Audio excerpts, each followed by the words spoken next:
Aquí comienza Integrados, una hora para que te enteres de toda la información del comercio exterior y la economía trascendente para la toma de decisiones estratégicas. Integrados al mundo, a puro análisis, con los mejores referentes profesionales, técnicos y periodísticos. Conduce Miguel Ponce. Estás en Integrados, estás en Trade.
Amigos, muy buenas tardes. Esto es Integrados y como todos los jueves los vamos a acompañar de 16 a 17 horas. Ustedes ya lo saben. La temática del día de hoy tiene que ver lógicamente con la actualidad política, la actualidad económica, qué está pasando en el país. Hay mucha necesidad, yo diría, de tratar de desbrozar, porque todos los días una noticia aparece tapada con otra en términos de importancia, ¿no es cierto? Entonces va a ser bueno ir viendo, algunas de las cosas que adelantábamos recién en el pase. El primer tema. Yo hablaba de dos, situaciones que tienen que ver lógicamente con la transparencia, que tienen que ver con la corrupción, que tienen que ver con la justicia y que tienen que ver con la actualidad. Hoy cualquiera que prenda una pantalla de un canal argentino ve la cara de Báez, multiplicada por miles. Entonces, yo diría, quiero ratificar lo que decía recién en el pase, que mirando hacia el futuro, tengo que reconocer que me preocupa más el tema de Panama Papers que la ruta del dinero acá. Y digamos, ¿por qué? Bueno, porque este último tema todos sabíamos desde hace mucho y era cuestión simplemente de que, habiendo perdido las elecciones el Frente para la Victoria, el tema se iba a reactivar en serio, cosa que está ocurriendo, ¿cierto? La justicia se mueve mucho en función de esto. Fijémonos los cambios del día de hoy. Se está yendo uno de los jueces emblemáticos, ¿no es cierto?, de la justicia argentina, se está yendo una importante autoridad judicial de la provincia de Buenos Aires, todos cambios que tienen que ver precisamente con esta dinámica a la que hacíamos referencia. En cambio, Panama Papers recién empieza. Y todavía no está claro hasta qué punto puede afectar al gobierno. Tenemos entonces aquí que se me prende una lucecita roja y digo, acá hay un punto de potencial inestabilidad política que vamos a tener que seguir de cerca, desde este programa, desde todo el periodismo. Muy bien. El segundo hecho interesante para señalar es esta, digámosle, para ponerle un nombre, oposición peronista emergente. Yo le doy un alto grado de importancia al hecho de esta nueva oposición peronista que está emergiendo y que se está alejando rápidamente del kirchnerismo. De modo que si el gobierno de Macri, por una u otra causa, empezara a declinar en su popularidad, la alternativa no sería ya el retorno de lo que sería una respuesta acá, sino, llamémosle así, de un peronismo bastante republicano. Algunos ya están hablando del peronismo republicano, que en esencia obviamente no haría retroceder los caminos que se han empezado a recorrer con el gobierno de Cambiemos, y esto implica algo positivo, diríamos, de avance, de maduración, de cara al mediano plazo, inclusive más allá incluso de alguna crisis política o económica que pudiera darse en los próximos trimestres o en los años próximos, en caso de que no se encuentre la manera de encauzar, diríamos, el barco económico. Yendo al tema económico, inflación. Es una obviedad de que va a bajar en el segundo semestre. Digo, estamos escuchando como gran descubrimiento de que la inflación va a bajar en el segundo semestre. Y obviamente, digámoslo con todas las letras, no es por las tasas de interés que en estos momentos están en el 40%, sino que es porque van a cesar estas maxi devaluaciones y los maxi tarifazos que ha habido en estos meses.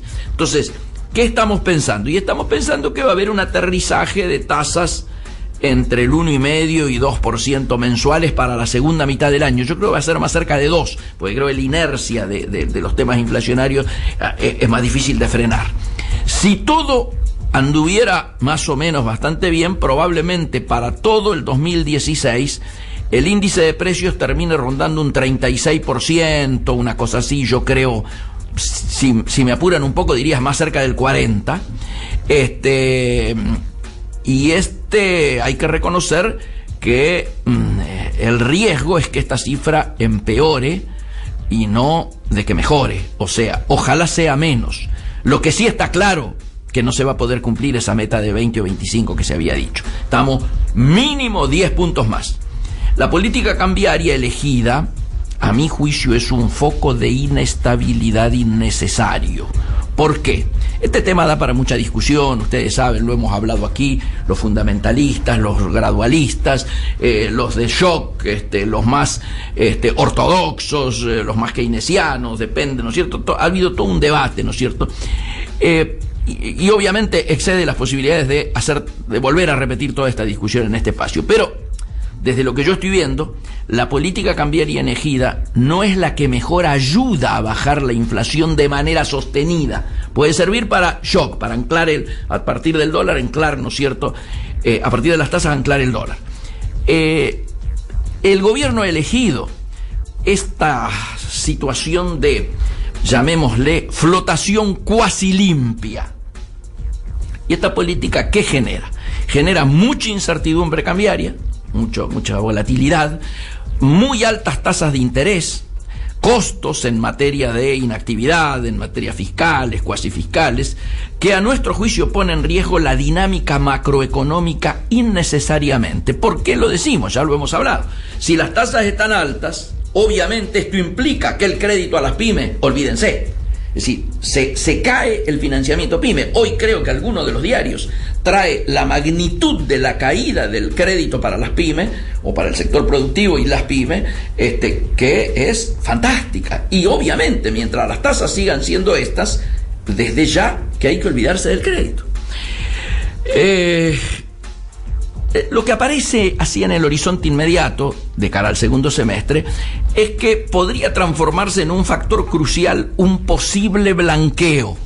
Volvemos con una palabrita, ¿no es cierto?, que recurrentemente se vuelve. Dentro de esta política de flotación, tener reservas no importa, y llevado al extremo, no importa nada. Todo lo vas resolviendo vía la tasa de interés.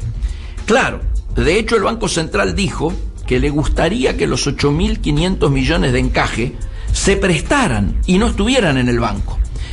Para cuando termine la cosecha, señores, tengamos claro, las condiciones podrían llegar a ser propicias para una mini corrida contra el dólar. La masa monetaria sería alta, con mucho crecimiento de plazo fijos y Levax en manos del público, y las reservas seguirían en niveles relativamente bajos. Ya las tasas están muy altas y el margen para subirlas es, yo diría, mínimo. O sea, hablar de tasas de más de 40 sería una grosería. ¿Queda claro? Por eso decimos que no hay margen para subirla más. Y en una mini corrida es, diríamos, atinado pensar que puede darse una suba del dólar, digamos, de 15 a 17. Algunos más arriesgados dicen o a 19. Y esto podría darse casi con naturalidad. Una vez más, esperamos que llegado a un punto así, el gobierno se asusta y dice que hay que vender dólares, y entonces dejaría de lado, ¿no es cierto?, esta filosofía de flotación por un rato. Yo tengo que reiterar que soy mucho más partidario de una política intervencionista del Banco Central, que cuando se escapa el dólar de, pongamos, la banda de los 15, interviene en el mercado. Creo que los daños de esa intervención son muchísimo menores que los daños de esta flotación cuasi libre, ¿no es cierto? Cuasi.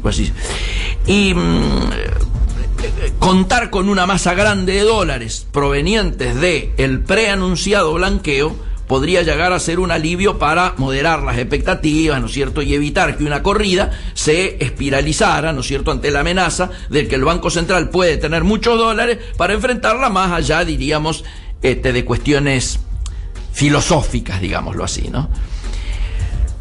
El otro tema que necesariamente tiene que estar sobre la mesa es el de los tarifazos, que paradójicamente muchos han pensado que hasta pueden llegar, fíjense la parábola, ¿no?, hasta pueden ayudar a bajar la inflación. ¿Y por qué? Está claro que duelen, está claro que son inflacionarios, está claro que hacen aumentar precisamente la inflación en estos meses. Nadie duda de que era necesaria la suba de tarifas, ¿no es cierto?, que ya se han anunciado inclusive en el día de hoy. El tema es cómo se ha anunciado, cómo se ha hecho y por qué no se ha contrabalanceado la balanza social con otras medidas. Sin estas subas, obviamente bajarían apreciablemente los subsidios y entonces no se podría bajar el déficit fiscal. Sin la baja de déficit, nadie le prestaría al Estado, que debería seguir recurriendo a la maquinita, a seguir emitiendo dinero para recaudar, ¿no es cierto?, lo que siempre hablamos del impuesto inflacionario. Y la economía obviamente no saldría del pantano. Es más, habría corridas bancarias y seguramente volveríamos a la necesidad de alguna variante de cepo. De modo de que valoramos los esfuerzos que se están haciendo en esta materia, pero tenemos que ser absolutamente críticos con el manejo de la comunicación. Y hasta diría, no solo de la comunicación, sino el manejo de los tiempos. Yo creo que habría que haber esperado la paritaria nueva para dar a conocer estos aumentos tarifarios. ¿Por qué? Porque si no estamos agravando la situación en el peor momento. ¿Qué estoy diciendo? Están todavía los trabajadores con los salarios previos a la paritaria, o sea, a la anterior, mientras se han ido produciendo todo este aumento de tarifa y 3 o 4 oleadas de aumentos de precios. Ya vamos a tocar el tema de los precios. Vamos a otro tips que nos aparece en el tablero. El programa fiscal del 2016 y de después. Vamos a hacer primero, antes de entrar, un espacio musical y volvemos con este tema.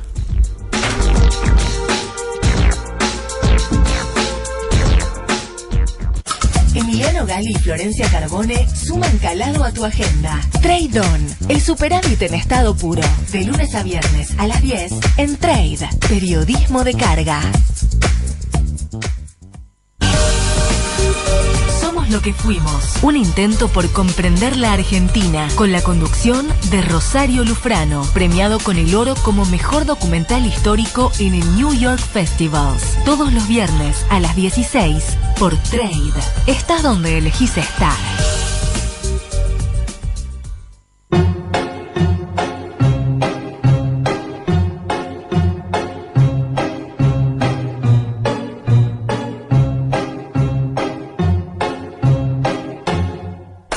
I'm sitting here in the boring room. It's just another rainy Sunday afternoon. I'm wasting my time, I got nothing to do. I'm hanging around, I'm waiting for you, but nothing ever happens. And I wonder,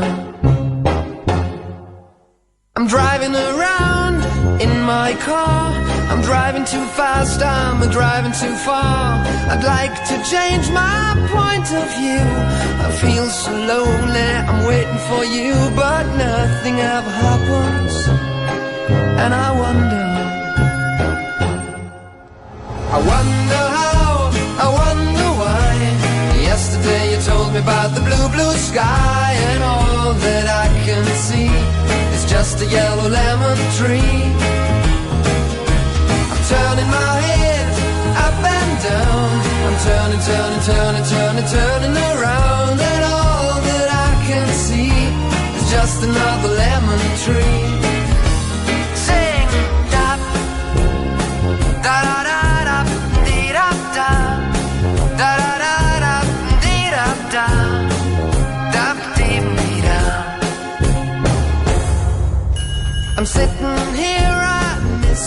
Y con esta linda música se suma a la mesa Laurita Crespo. Hola, ¿cómo muy estamos buenas todos? tardes. Con temas muy interesantes, la verdad, sí, en el día de hoy. Estos días vienen, yo diría, adrenalínicos, ¿no? Estábamos recién tocando un tema técnico que lo habíamos dejado pendiente, que era el programa fiscal del 2016 y de después. Habíamos dicho recién la suba de tarifa que ya está decidida, hoy ha sido publicada, ¿no es cierto? Y tenemos en el horizonte inmediato a punto de resolver el tema de los holdouts. Por lo tanto, ¿qué se espera? Se está esperando el anuncio del programa fiscal para el 2016 y especialmente para el 2017. Esperemos que este programa sea suficientemente detallado y que podamos analizar entonces su factibilidad. Obviamente, ojalá se conozca lo antes posible para que ojalá podamos comentarlo aquí. Y esperamos también el programa financiero acorde a este programa fiscal, ¿no es cierto? ¿Cuánto se piensa de emitir de deuda externa? ¿Cuánto va a ser la deuda interna? ¿Cómo va a ser la emisión monetaria? Todos temas que requieren ya que los vayamos conociendo. A ver, hasta ahora obviamente la excusa era no podemos pensar nada si no cerramos el frente externo. Muy bien, ni bien cerremos el frente externo, la agenda principal está en esto. Esperemos que sea un buen programa. Esperemos que a partir de metas de inflación 2016 ya modificadas, porque como decía recién, el 25% no lo cree nadie. No entendemos inclusive por qué insisten en hablar en esto oficialmente, ¿no es cierto? Por lo menos hay 10 puntos más. Yo digo, el piso de la inflación en el año va a estar en 35 y yo creo mucho más cercano al 40. ¿Por qué creerías tú que dice que no 25? O sea, ¿de dónde podrían hacer ellos para que realmente sea un 25 y no este estimado que tú nos estás presentando? El 25 planteado al comienzo yo creo que estaba basado esencialmente en que había sido dictado o entendido por el sector más ortodoxo del equipo del PRO. Entonces, en el programa económico del PRO, hegemonizado por su sector más ortodoxo, se planteaba una meta a partir de una política de shock que implicaba achicamiento fuerte, mucho más fuerte que el que ha ocurrido del gasto público, y esto obviamente no lo podías arreglar si no era con 1,5 millones de tipos en la calle. Esto obviamente se ha logrado atemperar de alguna manera, por más que la problemática del empleo sigue siendo importante igual y los despidos sigue habiendo, pero no esta grosería de decir achicamos el Estado un palo de tipos. Entonces, bueno, quienes hoy hegemonizan la política económica, Prat, Gay y compañía, obviamente no son los sectores más duros y más ortodoxos, y por lo tanto desde ya que están lejos de este 25%. Yo creo que, insisto, vamos a andar cerca del 40%. Ahora, no entendemos por qué insisten en hablar con el 2025. Yo creo que ya a esta altura hay que aceptar que como piso va a andar en el 35. En paralelo hay 3 mini default y empiezan juicios, incluyendo un maxi juicio por el SER, ¿no? El gobierno actual ya ha metido 3 mini default. El primero, el ROFEX, ya que obligó a defaultear contratos con clientes y ya se acumulan una parva de juicios en contra. El otro es que se cambió del SER de San Luis y de la ciudad de Buenos Aires. Lo lógico es que si el SER se aceptaba, fuera el índice de precios, llamémosle neutro, ¿no es cierto? Y se optara un mix entre los dos índices, el de San Luis y el del gobierno de la Ciudad de Buenos Aires. Pero no, 2 meses se optó por el de la Ciudad de Buenos Aires y cuando se disparó se pasó al índice San Luis. Esto le quita seriedad, le quita, ¿no? En lugar de, si hubieran planteado un mix de entrada, hubiera dado en todos los casos más altos que la modalidad elegida. O sea, o manteníamos el de la Ciudad de Buenos Aires y hoy estaríamos con un ser más alto, o manteníamos el de San Luis y hoy estaríamos con un ser más alto, o tomábamos un mix y hoy estaríamos con el mismo más alto. Por lo tanto, no resiste el número que se ha elegido como ser. Si revisamos el Producto Bruto, pero no el ser, obviamente está muy bien revisar el Producto Bruto, que se hará que se demore bastante el pago futuros del cupón vinculado al PIB, pero no está bien no hacer nada con el ser, porque esto obligaría a más pagos desde el Estado. A los juicios contra el ROFEX se agrega ahora un maxi juicio por todo lo que el Estado no devengó del ser desde el año 2007. Son, ¿saben la friolera de cuánto? 12.000 millones de dólares brutos, incluyendo las tenencias públicas, o sea, lo que está en manos. Una cifra impresionante. Fíjate que estamos discutiendo por 5.000, 6.000 millones, diferencia, etcétera, pagos ahora de 9.000, ¿verdad? Y tenemos 12.000 nomás en juicios. No podemos aventurar qué va a pasar con esto. Seguramente va a demorar años, ¿no es cierto? Y no sería raro que termine habiendo alguna ley que sea convalidada por la Corte por ese famoso interés público, llamemos así, que frene el impacto adverso para el Estado nacional. Pero ahí hay un signo de pregunta, un frente incierto para el Estado. Ya que estábamos hablando del PIB, del Producto Bruto, tenemos que decir claramente que se demora la reactivación. Acá el arrastre para el 2016, que viene de las caídas del año pasado, lo estamos estimando en menos 0,7%. Por lo tanto, estos 2 primeros trimestres van a dar negativo seguro, y esperamos alguna recuperación, como lo decíamos, en el segundo semestre. Pero ya el año va a dar negativo, va a dar alrededor de una caída de un 1%. Esto, obviamente, el mayor ingreso de capitales, el blanqueo, menos inflación, etcétera, debieran ser las bases para que en el 2017 la economía ahora sí crezca en serio. Yo diría, realistamente un 3, 3,5%, optimistamente un 4, un 4,5%. Por ese lado iría el crecimiento. Es decir, este año ya termina con caída del Producto Bruto, alrededor de un punto por abajo, negativo, y para el año que viene tendríamos, por lo tanto, que subir casi unos 5 puntos para terminar en alrededor de 4. El menos 1 más el 4 del año pasado implicaría una suba del PIB del Producto Bruto de 5 puntos, que es una bruta suma, Seamos claros, eso va a implicar reactivación, va a implicar construcción, movimiento de muchísimo de los mercados. Esto de alguna manera son los horizontes en los que nos estamos moviendo. Yo creo que la mayor preocupación que yo estoy notando en muchos de los empresarios es que obviamente el frente externo está ayudando poco. La crisis de Brasil, que la hemos tocado aquí en este programa más de una vez, continúa agravándose, pero si fuese solo la crisis política, bueno, lógicamente tendría un impacto, pero no sería tan gravoso para nuestro país y para nuestra economía como el hecho de que esta situación de crisis política repercute en la economía brasilera, y hemos tenido el mes de menor intercambio entre Argentina y Brasil en 20 años. Algo muy complejo. Muy complejo. El marzo que acaba de finalizar implica el peor mes en 20 años en el intercambio comercial. Esto, para hacerlo llegar, diríamos, un poco a la comprensión general, implica que, siendo Brasil nuestro principal socio, no demanda ni productos primarios, ni está demandando básicamente el tema automotriz, que siempre hemos tenido un intercambio muy grande. Y esto hace de que comprender por qué muchas fábricas de las terminales automotrices en Córdoba, ya están en lo que se denomina régimen de crisis laboralmente, que implica que el acuerdo entre los gremios grandes, la UOM, el ESMATA, con los empresarios, hace que no se eche gente, se la mantenga en su casa, manteniendo el puesto de trabajo y reduciendo su ingreso en un 20-25%. ¿Qué expectativas hay para abril, por ejemplo, para abril y mayo? ¿Sigue igual que en marzo o hay una posible alza? No hay. A ver, las posibilidades de que Brasil reaccione, yo diría hoy por hoy son mínimas. El año está perdido, la recesión está planteada.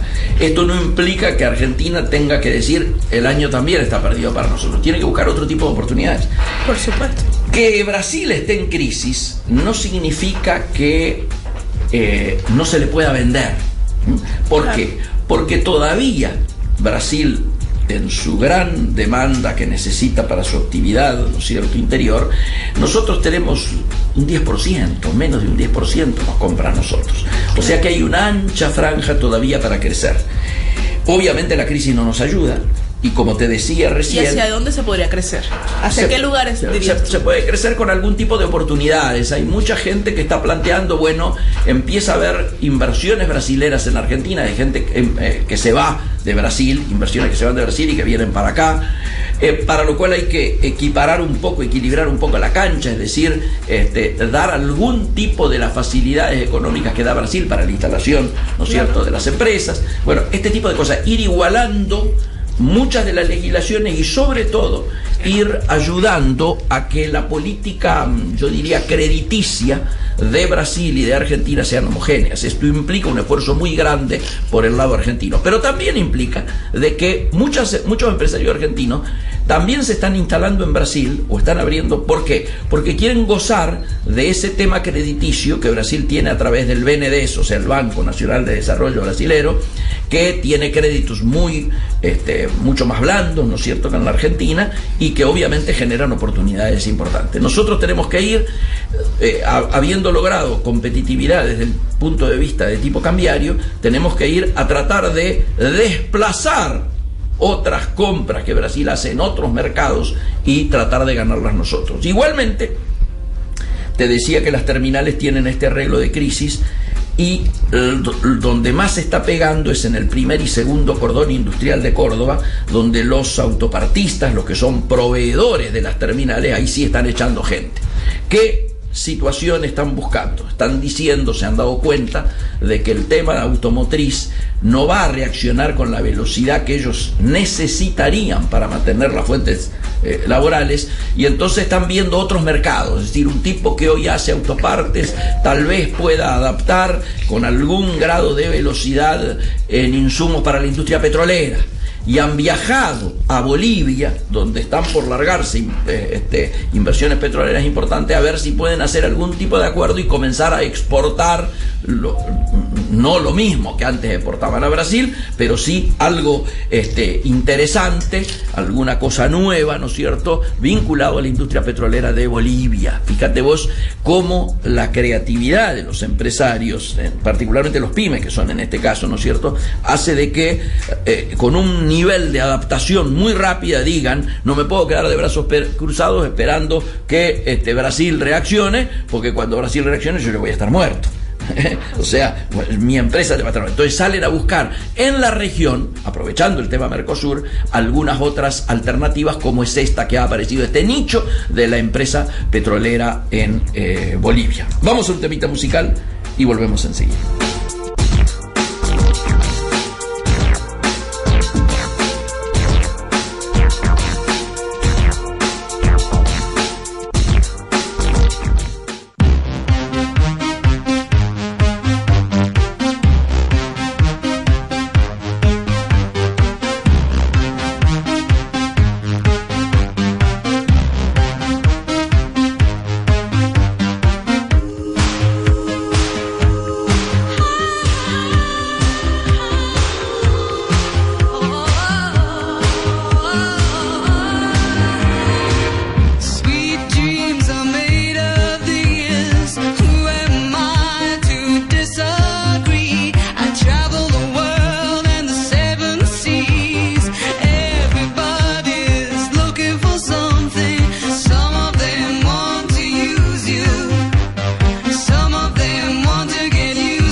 Trade.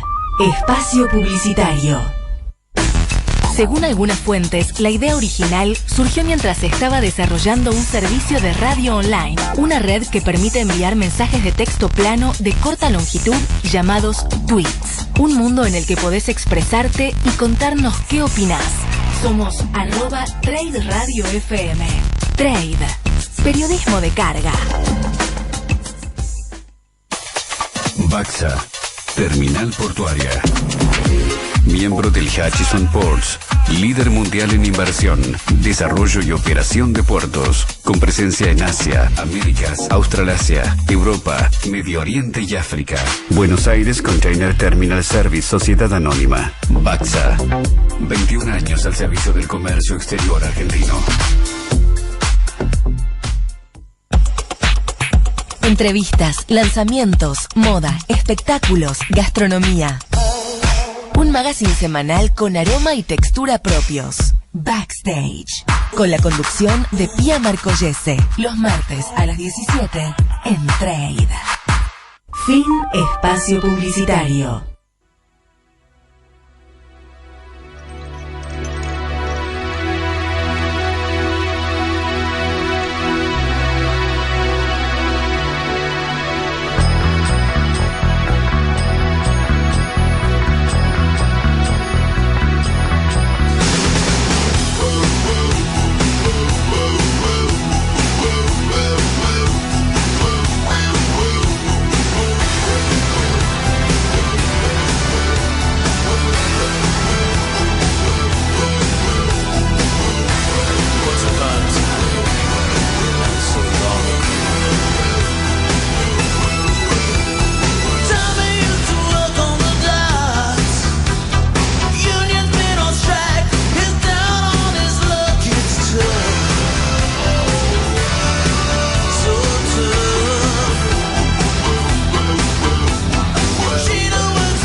Estábamos mirando las redes sociales como siempre, ¿no es cierto? Viendo las repercusiones y obviamente sigue la temática que habíamos tocado recién, ¿no es cierto? El tema de Lázaro Báez, el tema, bueno. Hablando de redes sociales, no olviden hacer parte de Radio Trade FM en Integrados, nuestro programa, donde subiremos todas las noticias todos los días, diferentes noticias de economía, comercio, todo lo que necesitan saber. Y que también sale todos los jueves aquí en Integrados. Por supuesto, a eso iba con el pie que justo estaba dando, ¿no? Y veía justamente que, bueno, acabo de llegar de un canal de televisión, ¿no es cierto?, a 24, donde me tocó compartir mesa con una diputada nacional, Karina Banfi, de Cambiemos, y la temática todo el tiempo fue el tema de Lázaro Báez, la ruta del dinero acá, etcétera, y llamémosle así, Panamá, Papers Gate, por así decirlo. Que se aclare que has estado muy solicitado últimamente en todos los medios por estos mismos temas. Absolutamente, por estos temas, por la economía, ¿no es cierto? Bueno, decíamos antes del intervalo, la situación, diríamos, que se está dando en la economía y las perspectivas. Yendo a la economía real ahora, tenemos que decir muy explícitamente que se empieza a producir caídas importantes en las ventas que tienen que ver precisamente con este traslado a precios, estas oleadas de precios importantes que se han hecho en el marco de una, yo diría, desbalanceada situación en la cual obviamente los costos y el peso del sinceramiento económico ha recaído sobre los sectores más vulnerables. Y esto tenemos que decirlo porque es imprescindible, como lo repetimos permanentemente, que comience a equilibrarse la balanza social. Y acá, hoy que se han conocido precios nuevos en términos de transporte, tenemos que decir que en paralelo, y vamos a ver los resultados porque no hay muchos antecedentes culturales en la Argentina de esto, hoy hay una movida para no comprar en los supermercados. Hoy hay una movida de que todos los supermercados estén hoy sin actividad para mostrar el enojo de los consumidores ante la subida irresponsable de precios. Obviamente, esto genera un debate, ¿no es cierto? Es decir, históricamente hemos dicho, muy bien, los que estamos en los extremos, léase los productores por un lado, los productores primarios del campo, etcétera, y los consumidores por otro, somos los que perdemos en este debate por la puja distributiva. Quienes en general ganan son los que están al medio. ¿Quiénes son los que están al medio? Y los formadores de precios. Entonces, este tema de que los supermercados sean visualizados como elementos donde el proceso, diríamos, de generación y de formación de precios y de cartelización se manifiesta más duramente, ha originado esta respuesta que, insisto, vamos a ver qué eco tiene. No sabemos todavía, se ha convocado a través de las redes sociales, desde las organizaciones de consumidores, y vamos a ver qué eco tiene en el día de hoy. Las primeras horas, ustedes saben, en general no son muy concurridas. La gente va al supermercado durante la semana, como hoy, que es un jueves, a partir de las 5:30, 6 de la tarde. Entonces, ahí vamos a tener por eso no lo podemos decir hoy acá, vamos a tener un termómetro exacto de qué grado de alcance ha tenido la protesta. Tenemos que decir también claramente que la fuerza de las organizaciones de consumidores en la Argentina es muy distinta a lo que ocurre en otras partes del mundo. Ustedes van a España, en España está la OCU, la Organización de Consumidores Unidos, que dice: hoy no se compra tomates porque el tomate está caro y no se vende un tomate en toda España. A ver, eso es fuerza de los consumidores organizados, de las organizaciones libres, diríamos, de la sociedad. Acá reconozco que no tenemos ese tipo de cultura. Y además, ha habido algunas picardías por parte de los propios supermercados. ¿Qué hicieron? Y han metido ofertas interesantes hoy. Entonces, para contrabalancear la jugada de los consumidores, te han aparecido ofertas hoy. Comprate un pack de 6 botellas y te cobramos 4 gaseosas, por ejemplo. Entonces, esta es una manera de tratar de enganchar para que la gente vaya en el día de hoy. Pero es que el consumidor en este momento está mal, o sea, muy en mal. este momento está enojado. Absolutamente. Un alto porcentaje de las personas ya no quieren comprar, se han disminuido las ventas en carnes. Lo compran porque es necesario comerlo. Obviamente. Pero las carnes, de pronto, que en un momento eran más caras, han disminuido hasta un 20%. Sí, sí. Igualmente estamos teniendo un récord de caída en venta de carne a nivel popular. Claro. Yo hoy ponía un hashtag en serio, pero que podía ser tomado en broma. No nos toquen el asadito. Ojo, en Argentina el asadito del domingo es casi tradición. Casi una tradición. Y pero ahora ya ni la carne se puede comprar. Está muy bravo. Se han mandado unas subidas muy grandes. Pero ¿por qué? Y yo insisto, algo que ya se ha dicho. ¿Por qué? Si es un producto interno. Claro, se supone que el sinceramiento cambiario, el sinceramiento del valor del dólar es uno de los originantes de la subida de precios. Ahora, esto es entendible en aquellos productos que tienen alto ingrediente, diríamos, de insumos importados. En el caso de la carne o de productos primarios que se producen en el país, no hay justificación que alcance para la cantidad de veces que ya han ido produciendo alzas. ¿Qué dicen los supermercadistas? Los supermercadistas dicen que ellos tienen un markup en la Argentina, o sea, utilidades en la Argentina de 2,5%, que es lo mismo que internacionalmente tienen los supermercados en todo el mundo. Bueno, hay que tenerlo en cuenta. El segundo elemento, dicen: nosotros siempre escuchamos que le estamos pagando a los productores de peras 4 pesos para ellos, y después en góndola se vende a 25 el kilo. Es que dicen ellos: nosotros no le compramos a los productores. ¿Por qué no le compran a los productores? Porque necesitamos que vengan limpias, que vengan en buen estado, que vengan empaquetadas. Nosotros le compramos a empaquetadoras. Con lo cual, están diciendo, le están echando un poco la culpa de los grandes márgenes a un intermediario entre el productor y el supermercado. Claro. Y así, y todo así. ¿Por qué?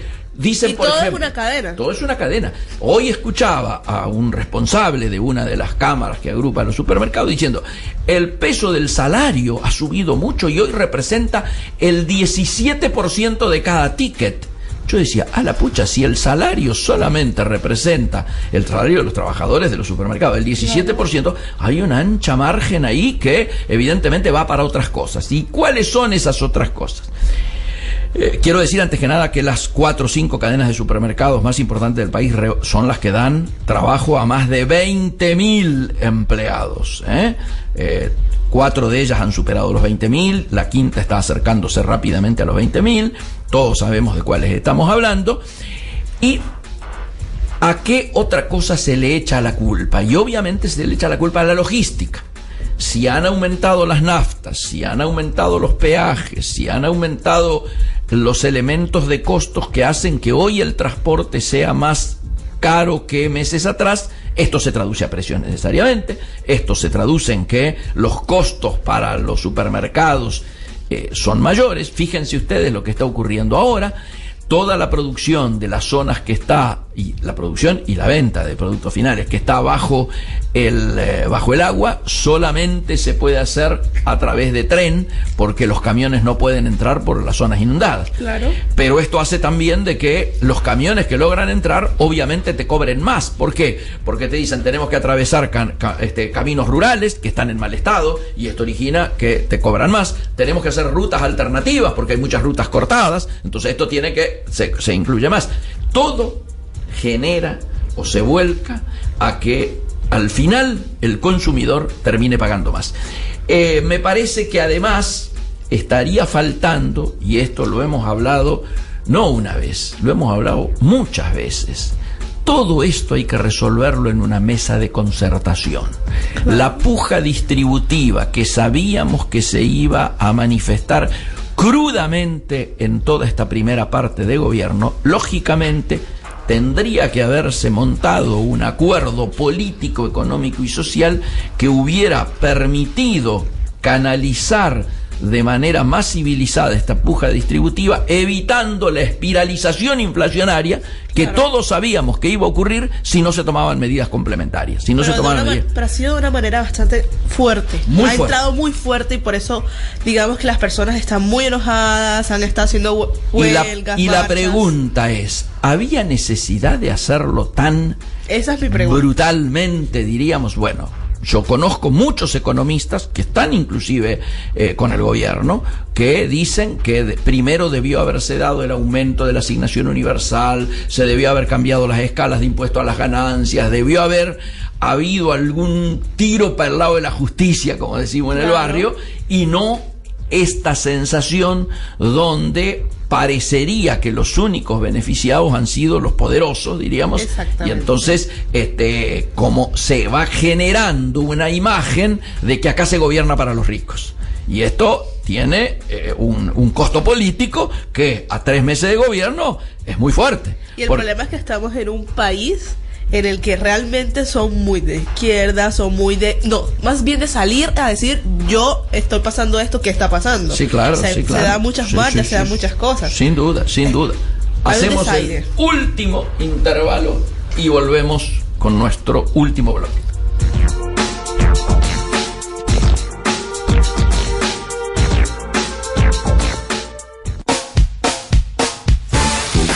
Primer programa de la radiofonía argentina en simultáneo desde Sao Paulo y Buenos Aires. Actualidad y Mercosur. Los lunes a las 19 en Tren.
Amigos, volvemos en el último bloque de Integrados, siempre acompañados aquí por Laurita Crespo.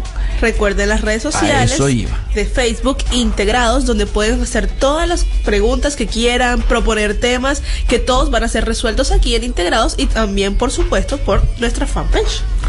Perfecto. Estábamos esperando ver cómo habían cerrado los mercados y no nos ha llegado la información, así que vamos a ver directamente desde nuestra página oficial para ver qué tenemos con el cierre. ¿Hay alguna inquietud al respecto, no? De qué iba a pasar. Yo creo que han estado los mercados muy tranquilos, y me parece que, a ver, acá estamos, sociedad, atención, Mauricio, acreditar en los celulares, todas las noticias, a ver qué ha ocurrido con el dólar en el día de hoy. No aparece sociedad, economía. A ver qué tenemos. Ajuste de la superrecaudación de impuestos, ha estado declarando Banoli, seamos claros, Mercón. Acá está, el dólar profundizó la caída, lo que decíamos, lo que yo había hablado en el pase, que 3-4 días iba a andar así, y se vendió a 14.77 en la City. Digamos lo siguiente, descendió 16 centavos y se vendió a 14.77 en la City porteña, según el promedio de entidades bancarias que publica el Banco Central. La compra minorista, el billete se ubicó en 14.41, también un retroceso. De esta forma profundizó una caída que había evidenciado el martes. El miércoles solo subió 1 centavo y se reafirmó luego debajo de la barrera de los 15. En el mercado cambiario mayorista, el dólar se negoció con baja de 15 centavos, 14.47, y con la baja de hoy el tipo de cambio perdió toda la ganancia de la semana pasada y volvió a niveles del 21 de marzo pasado, el volumen negociado fue en spot de 422,3 millones de dólares, mientras que los futuros en el mercado abierto electrónico fueron de 11,5. El contado con liquidación implícito en la operatoria bursátil descendió un 2.8, o sea 42 centavos, y estuvo cerrando a 14.45. Este tipo de cambio surge de la transferencia legal de activos argentinos, sea en bonos o acciones, a una cuenta en el exterior para ser vendidas y hacerse de dólares. Lo habitual es que se efectivice a través de papeles locales que cotizan en New York o títulos públicos argentinos emitidos en dólares que tengan mayor liquidez. Por su parte, la moneda norteamericana en el circuito marginal retrocedió también 3 centavos y se negoció debajo de los 15 pesos a 14.95 en un mercado con muy pocos negocios desde que se levantó el cepo cambiario en diciembre del año pasado. Por lo tanto, tal cual lo hablábamos en el pase con el amigo Fernando, la situación está muy quieta, muy en retroceso, y yo creo que porque están liquidando obviamente las cerealeras, y hasta mitad de la semana que viene me parece que va a estar esto así. Creo que ahora sí se abre una instancia que es la intervención o no del Banco Central para mantener valores. ¿Qué quiero decir? Si cae mucho, ¿va a salir el Banco Central a comprar? Es un tema. ¿Qué pasa? ¿Cómo impacta este tema de la caída del dólar con las tasas? ¿Las tasas van a bajar siguiendo esta situación de venta que está en la que está el mercado cambiario, o se van a seguir manteniendo en 40? Creo que el primer tema a plantearse es desde la economía real la necesidad de que bajen las tasas, porque si no, reitero, el crédito a las pymes, olvídense, no existe. Y a los bancos les resulta mucho más fácil, ¿no es cierto?, otro tipo de colocaciones financieras que estar montando estructuras para atender empresarios pequeños y medianos, ¿no es cierto?, y estar prestando con rendimientos inferiores a los que le da hoy lo que algunos denominan nuevamente la timba financiera. Bueno, esta es la situación en la plaza. Los temas que también tuvieron que ver hoy es cómo están resultando las declaraciones de aquellos integrantes del Banco Central que quedaron implicados en lo que fue la venta de dólar futuro. Hoy estuvo Vanoli declarando, supongo que ha explicitado el rol del Banco Central en este tipo de operaciones. Seguramente la justicia le ha hecho preguntas vinculadas a la participación del directorio avalando, ¿no es cierto?, esta decisión que tuvo el Banco Central, ¿no es cierto?, antes del cambio gubernamental. Y la pregunta es saber si, diríamos, implicó o no en esta temática a la presidenta de la Nación. Yo creo que no, creo que va a ser difícil que la presidenta quede involucrada en este tema, porque ustedes saben, el Banco Central tiene formalmente autonomía y se supone que por lo tanto es autoridad de aplicación, ¿no es cierto?, de las políticas financieras y de tipo cambiario oficiales, el propio Banco Central y sus autoridades. Por lo tanto, por ese lado yo creo que va a venir la respuesta a esta situación. Creo que además deben haber seguramente homogeneizado sus posiciones los distintos directores del Banco Central. Ayer estuvo declarando el ex vicepresidente del Central, hoy le tocó al presidente y seguramente el conjunto de los directores terminarán haciendo declaraciones más o menos parecidas. Todo el mundo fundamentando cómo técnicamente se tomó una decisión de esta naturaleza. Además, sería interesante que se conociese públicamente las empresas que se beneficiaron con esta operatoria de haber comprado un dólar a precio futuro, ¿no es cierto?, tan barato. Obviamente también tenemos que decirle a los contribuyentes argentinos que todos nos vamos a tener que hacer cargo de esa diferencia, ¿no es cierto? Esto es una situación hacia el erario público muy fuerte.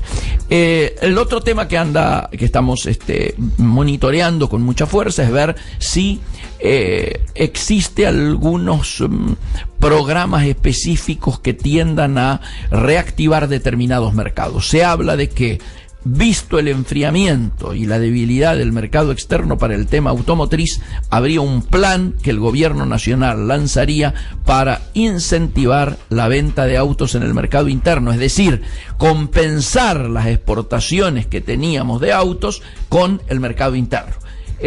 No suena muy fácil, pero habrá que ver cómo se termina montando este plan.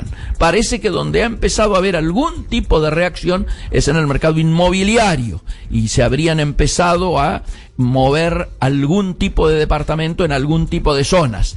Obviamente no hay limitaciones con la utilización de dólares ahora, ¿no es cierto?, hecho que sí ocurría en tiempos del cepo, pero hay quien pone en duda si los valores de hoy son valores reales o pueden llegar o podría llegar a tratarse de una suerte de burbuja, ¿no es cierto?, especulativa inmobiliaria que haya inflado un poco los precios al tiempo de hoy. ¿Por qué? Porque muchísimos de los departamentos que estaban en dólar antes con el dólar bajo se siguen ofreciendo al mismo valor ahora que el dólar se ha sincerado. Y hay quien dice que esa cuenta genera un proceso de aumento en términos reales en dólares que no condiciría con la evolución del bien en términos de pesos argentinos. Acá este es un debate que hay que darse, por eso es que no es casual que la reactivación que se está dando en el mercado inmobiliario no sea homogénea, y tenga que ver precisamente con lo que está ocurriendo con el dólar hoy y con la disponibilidad de divisas existentes. Hemos llegado al final de nuestro programa, se nos ha ido muy rápido, sabíamos que teníamos muchos temas y que por eso no íbamos a poder hacer ninguna comunicación en la tarde de hoy. 16:57 en este momento, estamos entregando integrados. Recordemos las coordenadas por este programa. Entrar a nuestro Facebook de Integrados Radio Trade, donde podrán hacer todas las preguntas que quieran, donde estará toda la información comercial y la que se presenta en este programa y fuera de él. Magnífico, Laura. Ya nos estamos viendo entonces el próximo jueves a las 16 horas, cuando volvamos a tener el placer de informarle a ustedes que ha llegado Integrados aquí a Radio Trade. Chao. Chao.